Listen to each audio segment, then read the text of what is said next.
मुरली अमृत की धारा है धारा, जो देती दुखों से किनारा।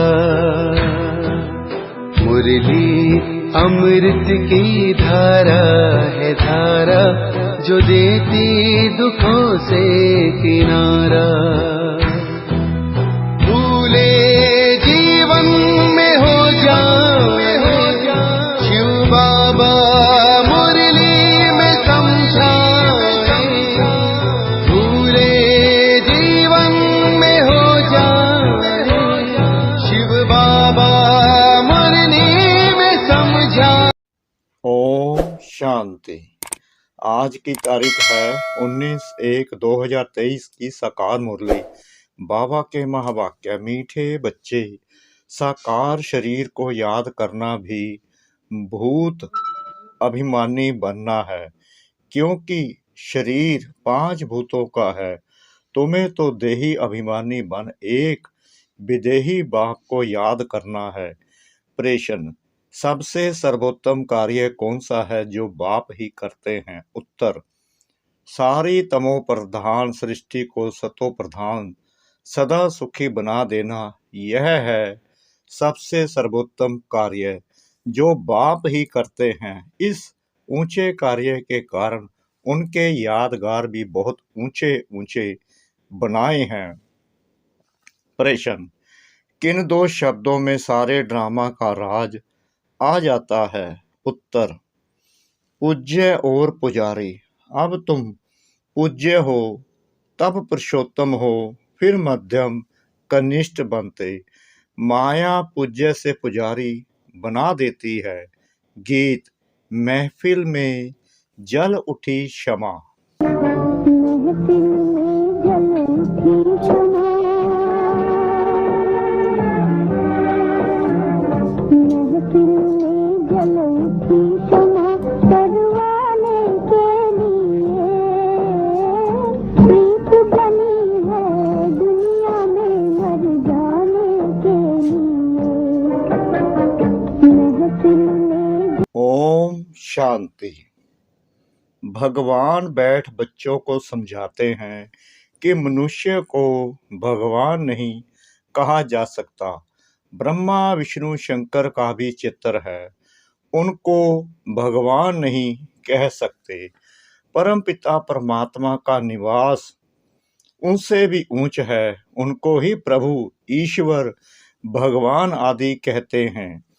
मनुष्य जब पुकारते हैं तो उनको कोई भी आकार व साकार मूर्ति दिखाई नहीं पड़ती, इसलिए किस भी मनुष्य आकार को भगवान कह देते हैं। सन्यासियों को भी देखते हैं तो कहते हैं भगवान, परंतु भगवान खुद समझाते हैं कि मनुष्यों को भगवान नहीं कहा जा सकता। निराकार भगवान को तो बहुत याद करते हैं। जिन्होंने गुरु नहीं किया है, छोटे बच्चे हैं, उनको भी सिखाया जाता है परमात्मा को याद करो, परंतु किस परमात्मा को याद करो यह नहीं बताया जाता। कोई भी चित्तर बुद्धि में नहीं रहता। दुख के समय कह देते हैं हे प्रभु।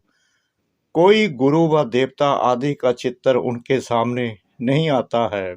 भल बहुत गुरु किए हों तो भी जब हे भगवान कहते हैं तो कभी उनको गुरु याद नहीं आएगा।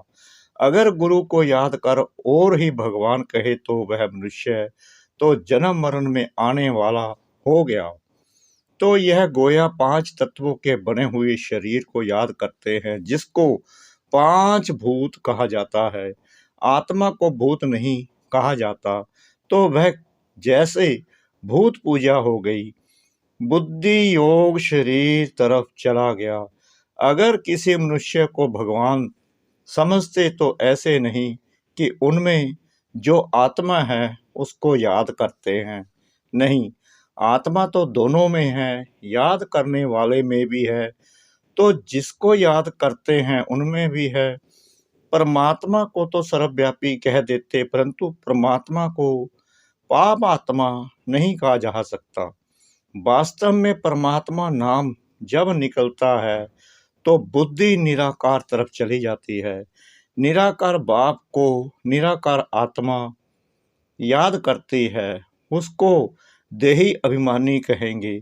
साकार शरीर को जो याद करते हैं वह जैसे भूत अभिमानी हैं, भूत भूत को याद करते हैं, क्योंकि अपने को आत्मा समझने बदले 5 भूतों का शरीर समझते हैं। नाम भी शरीर पर पड़ता है, अपने को भी 5 तत्वों का भूत समझते हैं और उनको भी शरीर से याद करते हैं।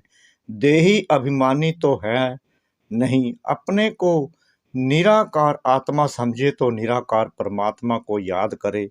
सभी आत्माओं का संबंध पहले पहले परमात्मा से है। आत्मा दुख में परमात्मा को ही याद करती है, उनके साथ संबंध है। वह आत्माओं को सभी दुखों से छुड़ाते हैं, उनको क्षमा भी कहते हैं। कोई बत्ती आदि की तो बात नहीं, वह तो परमपिता परम आत्मा है। क्षमा कहने से मनुष्य फिर ज्योति समझ लेते हैं। यह तो बाप ने खुद समझाया है, मैं परम आत्मा हूँ जिसका नाम शिव है। शिव को रुद्र भी कहते हैं। उस निराकार के ही अनेक नाम हैं और कोई के इतने नाम नहीं। ब्रह्मा विष्णु शंकर का एक ही नाम है। जो भी देहधारी हैं उन्हों का एक ही नाम है। एक ईश्वर को ही अनेक नाम दिए जाते हैं। उनकी महिमा अपरम अपार है। मनुष्य का एक नाम फिक्स है। अब तुम मरजीवा बने हो तो तुम्हारे पर दूसरा नाम रखा गया है, जिससे पुराना सब भूल जाए। तुम परमपिता परमात्मा के आगे जीते जी मरते हो, तो यह है मरजीवा जन्म। तो जरूर मात पिता पास जन्म लिया जाता है। यह गुहा बातें बाप बैठ तुमको समझाते हैं। दुनिया तो शिव को जानती नहीं, ब्रह्मा विष्णु शंकर को जानती है। ब्रह्मा का दिन ब्रह्मा की रात भी कहते हैं। यह भी सिर्फ सुना है, ब्रह्मा द्वारा स्थापना, परंतु कैसे यह नहीं जानते। अब क्रिएटर तो जरूर नया धर्म नई दुनिया रचेगा। ब्रह्मा द्वारा ब्राह्मण कुल ही रचेगा। तुम ब्राह्मण ब्रह्मा को नहीं परमपिता परमात्मा को याद करते हो, क्योंकि ब्रह्मा द्वारा तुम उनके बने हो। बाहर वाले देह अभिमानी ब्राह्मण ऐसे अपने को ब्रह्मा के बच्चे शिव के पोत्रे नहीं कहेंगे। शिव बाबा जिसकी जयंती भी मनाते हैं, परंतु उनको ना जानने कारण उनका कदर नहीं है। उनके मंदिर में जाते हैं, समझाते हैं, यह ब्रह्मा विष्णु शंकर व लक्ष्मी नारायण तो नहीं है, वह जरूर निराकार परमात्मा है। और सभी एक्टर्स का अपना अपना पार्ट है। पुनर्जन्म लेते हैं तो भी अपना नाम धरते हैं। यह परमपिता परमात्मा एक ही है, जिसका व्यक्त नाम रूप नहीं है, परंतु मूढ़मती मनुष्य समझते नहीं हैं। परमात्मा का यादगार है तो जरूर वह आया होगा, स्वर्ग रचा होगा, नहीं तो स्वर्ग कौन रचेगा। अब फिर आकर यह रुद्र ज्ञान यज्ञ रचा है। इसको यज्ञ कहा जाता है क्योंकि इसमें स्वाहा होना होता है। यज्ञ तो बहुत मनुष्य रचते हैं, वह तो सब हैं भक्ति मार्ग के स्थूल यज्ञ। यह परम पिता परमात्मा स्वयं आकर यज्ञ रचते हैं, बच्चों को पढ़ाते हैं। यज्ञ जब रचते हैं तो उसमें भी ब्राह्मण लोग शास्त्र कथाएं आदि सुनाते हैं। यह बाप तो नॉलेजफुल है, कहते हैं यह गीता भागवत आदि शास्त्र सभी भक्ति मार्ग के हैं। यह मैटीरियल यज्ञ भी भक्ति मार्ग के हैं। यह है ही भक्ति मार्ग का समय। जब कलयुग का अंत आए तब भक्ति का भी अंत आए, तब ही भगवान आकर मिले, क्योंकि वही भक्ति का फल देने वाला है। उनको ज्ञान सूर्य कहा जाता है। ज्ञान चंद्रमा, ज्ञान सूर्य और ज्ञान लक्की सितारे। अच्छा ज्ञान सूर्य तो है बाप, फिर माता चाहिए ज्ञान चंद्रमा। तो जिस तन में प्रवेश किया है वह हो गई ज्ञान चंद्रमा माता और बाकी सब हैं बच्चे लक्की सितारे। इस हिसाब से जगदम्बा भी लक्की स्टार हो गई, क्योंकि बच्चे ठहरे ना। स्टार्स में कोई सब में तीखा भी होता है, वैसे यहाँ भी नंबर वार हैं। वह है स्थूल आकाश के सूर्य, चांद और सितारे, और यह है ज्ञान की बात। जैसे वह पानी की नदियाँ, और यह है ज्ञान की नदियाँ जो ज्ञान सागर से निकली हैं। अब शिव जयंती मनाते हैं जरूर, वह सारे सृष्टि का बाप आते हैं, आकर जरूर स्वर्ग रचते होंगे। बाप आते ही हैं आदि सनातन देवी देवता धर्म की स्थापना करने, जो प्राय लोप हो गया है। गवर्नमेंट भी कोई धर्म को नहीं मानती है, कहते हैं हमारा कोई धर्म नहीं। यह ठीक कहते हैं, बाप भी कहते हैं भारत का आदि सनातन देवी देवता धर्म परायलोप है, धर्म में ताकत रहती है। भारतवासी अपने देवी धर्म में थे तो बहुत सुखी थे। वर्ल्ड ऑलमाइटी अथॉरिटी राज्य था, पुरुषोत्तम राज्य करते थे। श्री लक्ष्मी नारायण को ही पुरुषोत्तम कहा जाता है। नंबर वार ऊंच नीच तो होते हैं, सर्वोत्तम मनुष्य उत्तम पुरुष मध्यम कनिष्ठ पुरुष तो होते ही हैं। पहले पहले सभी से सर्वोत्तम पुरुष जो बनते हैं, वहीं फिर मध्यम कनिष्ठ बनते हैं। तो लक्ष्मी नारायण है पुरुषोत्तम, सभी पुरुषों में उत्तम। फिर नीचे उतरते हैं तो देवता से क्षत्रिय, क्षत्रिय से फिर वैश्य, शूद्र कनिष्ठ बनते हैं। सीताराम को भी पुरुषोत्तम नहीं कहेंगे, सभी राजाओं के राजा सर्वोत्तम सतो प्रधान पुरुषोत्तम है लक्ष्मी नारायण। यह सब बातें तुम्हारी बुद्धि में बैठी हैं, कैसे यह सृष्टि का चक्कर चलता है। पहले पहले उत्तम फिर मध्यम कनिष्ठ बनते हैं।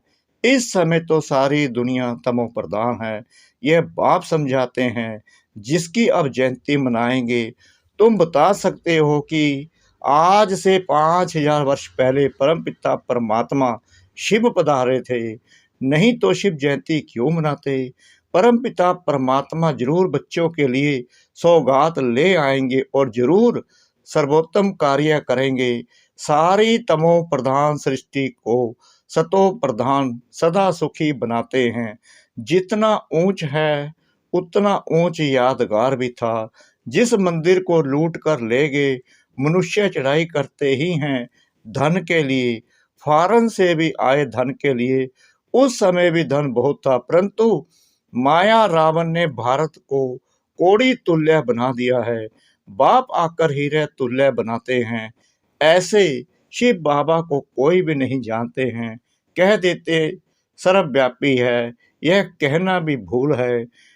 नैया पार करने वाला सतगुरु एक है, डुबोने वाला अनेक है। सभी विषय सागर में डूबे हुए हैं, तब तो कहते हैं इस आसार संसार विषय सागर से उस पार ले चलो जहाँ क्षीर सागर है।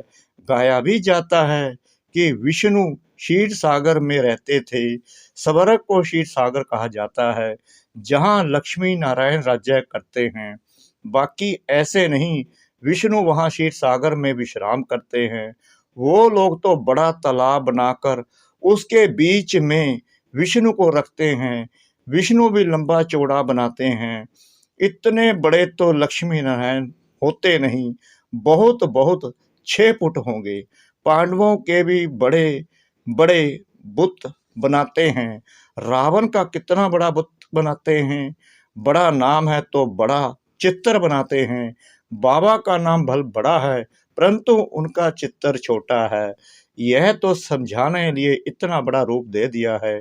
बाप कहते हैं मेरा इतना बड़ा रूप नहीं है। जैसे आत्मा छोटी है, वैसे ही मैं परमात्मा भी स्टार मिसल हूँ। उसको सुप्रीम सोल कहा जाता है। वह है सबसे ऊंच, उसी में सारा ज्ञान भरा हुआ है। उनकी महिमा गाई हुई है कि वह मनुष्य सृष्टि का बीज रूप है, ज्ञान का सागर है, चैतन्य आत्मा है। परंतु सुनावे तब जब आर्गन्स लेवे, जैसे बच्चा भी छोटे आर्गन से बात नहीं कर सकता, बड़ा होता है तो शास्त्र आदि देखने से अगले संस्कारों की स्मृति आ जाती है, तो बाप बैठ बच्चों को समझाते हैं। मैं फिर से 5000 वर्ष बाद तुमको वही राजयोग सिखाने आया हूँ। श्री कृष्ण ने कोई राजयोग नहीं सिखाया है, उन्होंने तो प्रारब्ध भोगी है। 8 जन्म सूर्यवंशी, 12 जन्म चंद्रवंशी, फिर 63 जन्म वैश्य शूद्रवंशी बने। अभी सबका यह अंतिम जन्म है। यह श्री कृष्ण की आत्मा भी सुनती है, तुम भी सुनते हो। यह है संगम युगी ब्राह्मणों का वर्ण। फिर तुम ब्राह्मण से जाकर देवता बनेंगे। ब्राह्मण धर्म सूर्यवंशी देवता धर्म और चंद्रवंशी क्षत्रिय धर्म, तीनों का स्थापक एक ही परम पिता परमात्मा है, तो तीनों का शास्त्र भी एक होना चाहिए। अलग अलग कोई शास्त्र है नहीं। ब्रह्मा इतना बड़ा सभी का बाप है, प्रजापिता, उनका भी कोई शास्त्र है नहीं। एक गीता में ही भगवानुवाच है, ब्रह्मा भगवानुवाच नहीं है। यह है शिव भगवानुवाच, ब्रह्मा द्वारा, जिससे शूद्रों को कन्वर्ट कर ब्राह्मण बनाया जाता है।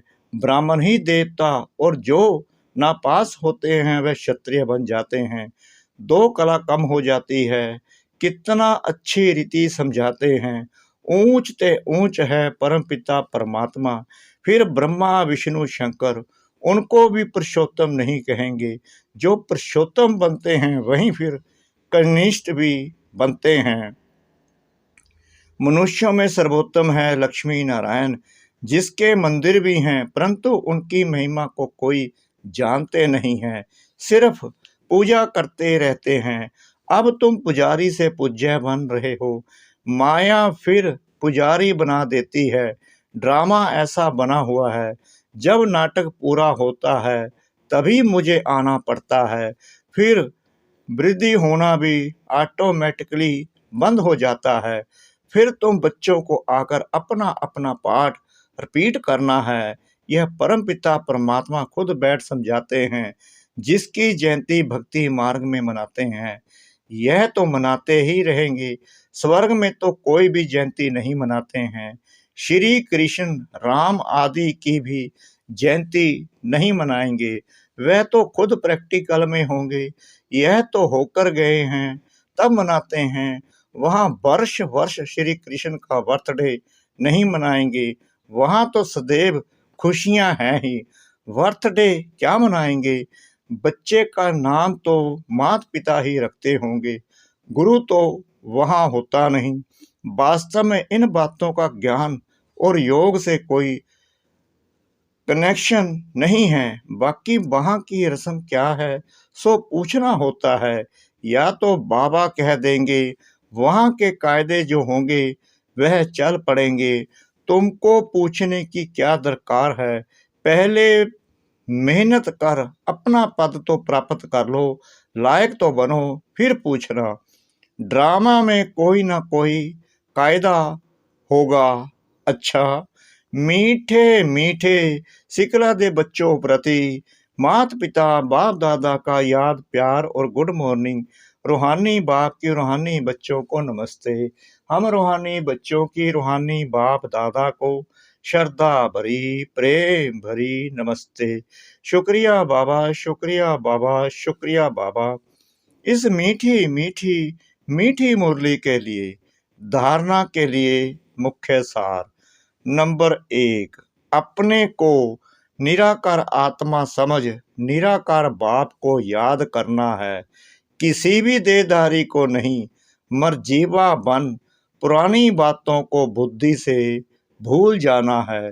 नंबर 2, बाप के रचे हुए इस रुद्र यज्ञ में संपूर्ण स्वाहा होना है। शूद्रों को ब्राह्मण धर्म में कन्वर्ट करने की सेवा करनी है। वरदान, दिनचर्या की सेटिंग और बाप के साथ द्वारा हर कार्य एक्यूरेट करने वाले विश्व कल्याणकारी भाव। दुनिया में जो बड़े आदमी होते हैं उनकी दिनचर्या सेट होती है। कोई भी कार्य एक्यूरेट तब होता है जब दिनचर्या की सेटिंग हो। सेटिंग से समय, एनर्जी सब बच जाते हैं।